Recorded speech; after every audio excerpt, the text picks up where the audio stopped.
الكورن دوج ده كان بيخليني اجري ورا عربيات الكورن دوج، وعشان ولادي فعلا جننوني، وانا كل ده ما عملتوش برده، بس قلت حرام بدل ما اجريكم انتوا ورا عربيات الكورن دوج اللي في النوادي وفي الشوارع، نعمله احنا باسهل واسرع طريقه. بس يا ريت تركزي في كل التعليمات اللي انا بقول عليها عشان يطلع ناجح معاكي، ما يفرش منك كده في الزيت. ان شاء الله يعجبكم، يكون حلو جدا جدا. بسم الله الرحمن الرحيم.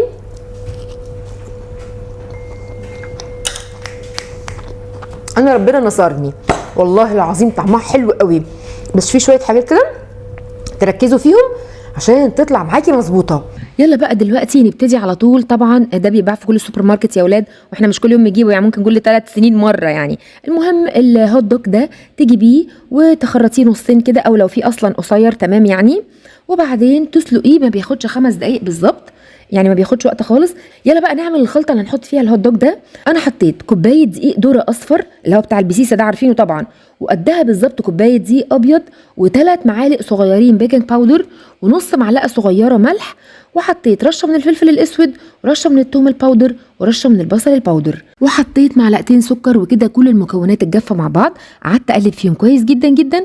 وبعد كده هبتدي بقى اجيب كوبايه ونص من اللبن مضروب فيهم بضايه واحده بس. نقعد بقى نضرب فيه بالويسك كويس جدا كده لغايه ما بيكون على فكره قوامه كده، يعني هو انت لما تلتزمي بالمعايير دي هيبقى ده قوامه. وبعدين بنحطهم في كوبايه علشان طبعا نقدر نوقف فيهم الهوت دوج كده. ما ينفعش ان احنا نحطه في حاجه، يعني ما ينفعش مثلا نحطه في الطبق ده، لازم احطه في كوبايه الخليط.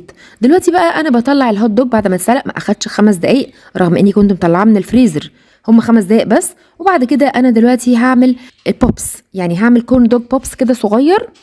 وعندي ستيكس هجيبها، عصايات الشيش دي التخينه شويه، هحطهم كده بقى. وطبعا ما عنديش عصايات شيش اصغر من كده، فابتديت ان انا بالمقص اقص كل عصايه لجزئين علشان نبتدي بقى نحط الكلام ده بقى في الخلطه ونعمله بقى. دلوقتي بقى انا عايز اقول على حاجه. انا كان عندي بصراحه جبنه موتزاريلا مبشوره مجمده شويه مش قوي، فجبتها وقال يعني انا عندي ستيكس. انا ما عنديش ستيكس ولا حاجه. والموتزاريلا دي على فكره هي لو كانت قطع على بعضها وانا باخد منها جزء يكون احسن، ويا ريت الجزء ده يكون قد الهوت دوج بالظبط. لكن طبعا انا كان عندي مبشوره مجمده، ابتديت ان انا اضغط عليها بايدي كده، لكن الصح لا.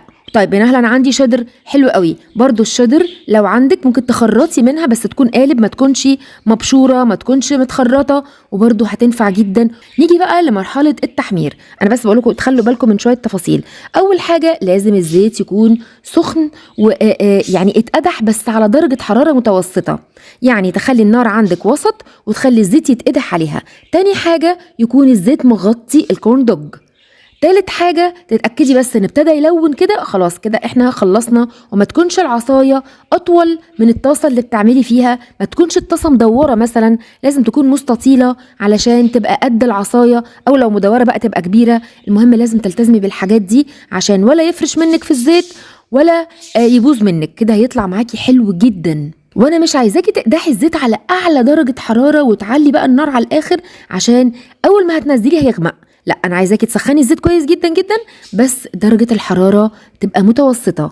بصوا شايفين يا سبحان الله. بصوا بقى الجبنه رغم انها ما كانتش قطع على بعضها وكانت يعني مبشوره، بس الحمد لله تمام، ربنا ستر يعني وطلعت حلوه. انا قلت والله اجرب عشانكم، عشان لو نجحت معايا اجيبها لكم اوريكم يعني الفيديو. الحمد لله نجح. جبت بقى كاتشب على مايونيز، او لو عندك سيراتشا شوفي ايه الصوص اللي ينفع او المتوفر عندك وتحطيه. وكمان كان عندي التوابل اللي هي بتاعه البطاطس دي.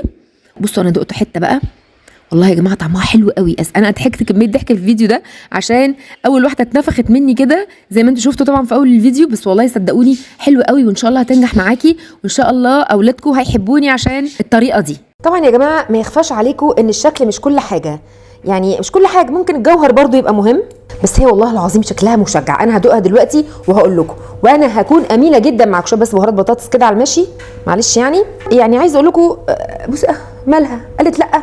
بسم الله الرحمن الرحيم.